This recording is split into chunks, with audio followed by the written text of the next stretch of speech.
দর্শক বন্ধুরা, তোমরা যদি পুনর্জন্মে বিশ্বাসী না হও তাহলে আজকের ভিডিওটা তোমাদের জন্য। আজকের গল্পটা শেষ অবধি শুনলে তোমাদের হাড় হিম হয়ে যেতে পারে। আর ধন্যবাদ, আমার প্রথম পুনর্জন্মের সত্যি ঘটনাটা যেটা টিটু সঙ্গের জন্য ছিল সেটা ইতিমধ্যে ভাইরাল হয়ে গেছে, তাই ধন্যবাদ। শুরু করছি। একটা ছেলে যার নাম লক্ষ্মীনারায়ণ, খুবই ধনী পরিবারের একজন জমিদার। সে জন্মগ্রহণ করেছিল উত্তরপ্রদেশে। সে ছোটবেলা থেকে ছিল মাদকাসক্ত এবং মেয়েদের প্রতি আগ্রহী। সে কোনোদিন বিয়ে করেনি, কিন্তু একটা বেশ্যা মানে যে পুরুষদের সঙ্গে সম্পর্ক করে টাকা নেয়, তার সঙ্গে সে ভালোবাসার সম্পর্ক করেছিল। তার নাম ছিল পদ্মা। সে পদ্মাকে এতই ভালোবাসত যে কোনোদিনও বিয়ে করেনি। এরপর অনেক দিন পর যখন আবার পদ্মার সঙ্গে দেখা করতে যায়, তখন দেখতে পায় পদ্মার ঘর থেকে একটা লোক বেরিয়ে আসছে। সে পদ্মাকে এতই ভালোবাসত, তার এই কর্মর জন্য সে তাকে সহ্য করতে পারেনি এবং ওই ছেলেটাকে গুলি করে মেরে দেয়। যেহেতু সে জমিদার ছিল, তার কাছে এইসব থাকতো। এর কিছুদিন পর সে শাহজাহানপুরে চলে আসে, উত্তরপ্রদেশের শাহজাহানপুরে, এবং সেখানে এসে খুব ভয়ঙ্কর রোগে আগ্রস্ত হয়ে মারা যায়। 1918 সাল, এই সালে তিনি মারা যান। 1921 সালে জন্মগ্রহণ করে আমাদের বিশেন চাঁদ। এই হলো আমাদের গল্পের নায়ক। এই যে লক্ষ্মীনারায়ণ মারা গেল, এরই 3 বছর পর জন্ম হলো বিশেন চাঁদ হিসাবে। বিশেন চাঁদ ছোটোবেলা থেকেই ছিল খুবই মেধাবী। তার বাবা তখন তাকে একদিন বিয়ে বাড়ি নিয়ে গেল। বিয়ে বাড়ি থেকে বাড়ি ফেরার পথে ট্রেনে করে যখন বাড়ি ফিরছে, তখন ছেলেটা বলছে, এটা আমার নিজের জায়গা, এবং কাঁদতে লেগে গেল। তখন ওখানকার লোকেরা ওকে জিজ্ঞেস করলো, তোমার নাম কি?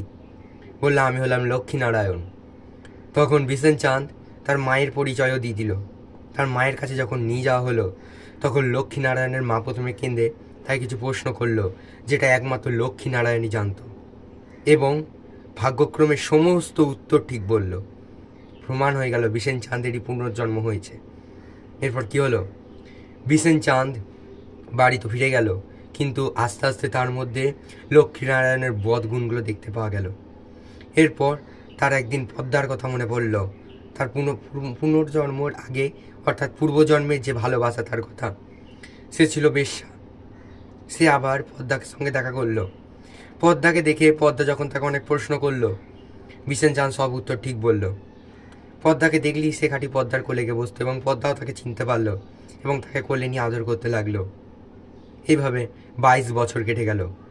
বিশেন চাঁদের যখন 23 বছর বয়স, তখন একদিন পদ্মার ঘরে গেল। পদ্মার ঘরে সে তখন মাদকাসক্ত অবস্থায়।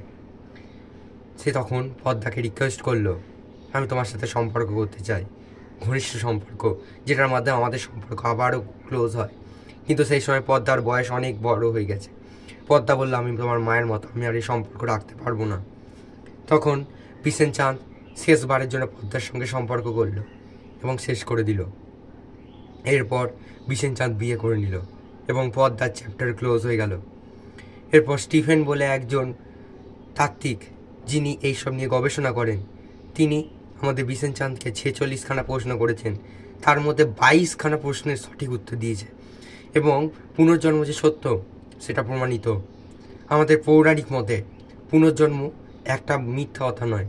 একটা মানুষ জন্ম করে এবং মৃত্যু গ্রহণ করে, তোমরা জানো। আত্মা দেহ বর্জন করে, দেহ ত্যাগ করে এবং নতুন দেহ গ্রহণ করে। এটাই হলো পুনর্জন্ম। আজকের ভিডিও এতটাই, ধন্যবাদ।